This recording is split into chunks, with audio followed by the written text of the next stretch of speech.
po flas fare hapur sepse dua vërtet të ndihmoj publikun në një mënyrë më të madhe se ne të dyja, por janë pozitive në qoftë se kafja dhe biseda është pozitive. Jo toxic positivity, si themi, që të gjithë të veshim dorashka dhe të themi pse nuk ndjejmë. Më shumë në qoftë se ulesh në një kafe, në radhë të parë, dua të them, kafja dhe alkooli për njerëzit që janë rritur në një kulturë traumatike janë shumë aktivizuese. Dhe trauma është vetë aktivizuese, atëherë nëse ulesh për kafe, ti po e ngre tensionin pak a shumë automatically. Dhe unë kur shkoj në Shqipëri kur më pyesin që kam panik atak, çfarë duhet të bëj, kam shumë ankth, gjëja e parë që them, megjithëse e dua shumë kafen, jam rritur atje, kam pirë me gjyshen kur kam qenë shumë e vogël. Do të jesh charged, më tronë tani. Pikërisht, prandaj nuk do të çojmë njëri, por nëse ke dhe një lloj ankthi që e ke ngrizuar veten, kafja është gjëja që të ngrej tensionin, të ngrej ankthin më tepër. Gjithashtu dhe alkooli të ndihmon në moment ditën e nesërme të bësh shumë të irrituar. Kjo është gjëja e parë që duhet të them publikut. Gjëja e dytë, nëse ulesh në një kafe dhe ke një grup shoqëror që është suportiv në mënyrë ti mund të sherrësh, mund të ndash diçka, por nuk e merr fjalën nga një vend në një vend tjetër. Dhe kjo është shumë e vështirë për kulturën tonë. Ne kemi probleme me boundaries, ne kemi probleme me kufijt. Për mua gjën e parë që unë dua tjetrit. Pikërisht. Dhe edhe nëse i thua personit që kjo është diçka private, dhe ai person i thot dikujt tjetër, atëherë ti bësh i ritraumatizuar. Atëherë kjo përgjigje nuk është aq e thjeshtë të them po ose jo.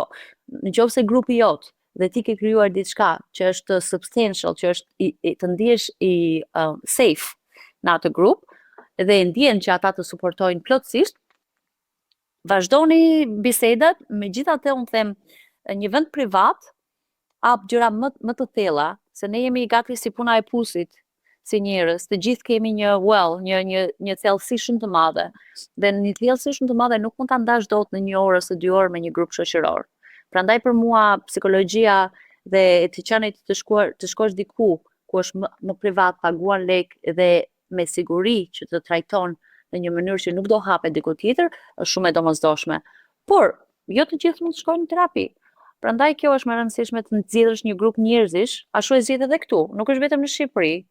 Unë këtu mundohem të zgjedh atë që, domethënë, ndaj diçka dhe e di që ai person nuk e ndan diku tjetër. Por kjo të bën të ndahesh me njerëzit gjithashtu, të bën të seleksionosh shumë jashtë vetes, që ndihesh vetëm.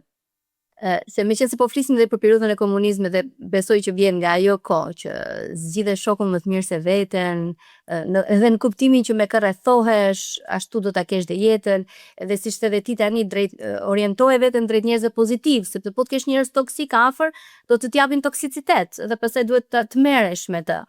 A qëndron edhe për shoqëritë të tjera kjo shprehje, pra që duhet jesh i rrethuar gjithmonë me pozitivitet, apo e kemi vetëm në kontekstin e shqiptarëve në këtë rast? Jo, qëndron kudo. Unë kam punuar për 20 vjet me shoqëritë amerikane ose me të huaj, për shembull indiano-amerikan, pakistanez-amerikan, kanadez-amerikan, izraelist-amerikan, në të gjithë shoqëritë qëndron kjo gjë, sepse ka njerëz toksik everywhere dhe ata nuk duan kudo, dhe ata nuk duan të jenë toksik. Mos s'dua të keq kuptohem që kur them njerëzit toksik, nuk duhet ta izolohen, ata duhet të ndihmohen, por nëse nuk ndihmoj veten, s'kam se të ndihmoj dikë tjetër. Dhe i mbyturin, po përdor atë fjalën që përdorim në Shqipëri. Janë kudo, veçse në qoftë se një shoqëri është akoma më e traumatizuar, do ketë më shumë gjëra negative dhe toksike, sepse ata persona janë keq trajtuar, kanë trajtuar veten, kanë krijuar dhunë në familje ose në komunitet. Dhe kështu nis. Si mund të shërohen këto traumat kolektive për cilat ne po flasim, nga komunizmi, më pas tek demokracia, kur unë po lexoja pak për ty para se përveç bisedës telefonike që bëm para intervistës, ishte episodi i nënës që me 2 granata i lëçonte ty dhe motrën në shkollë, kur ishit 5 vjeç. Ky është një detaj që ti e ke mbajtur mend dhe e sjell jo pa traumë, besoj. Si mund të adresohet kjo për gjithë shoqërinë, për Sonilën, për Ilvën, për gjithë ata që na dëgjojnë tani, për fëmijët e tyre? Si mund të adresojnë? A janë kurrikulat në shkollë një mënyrë?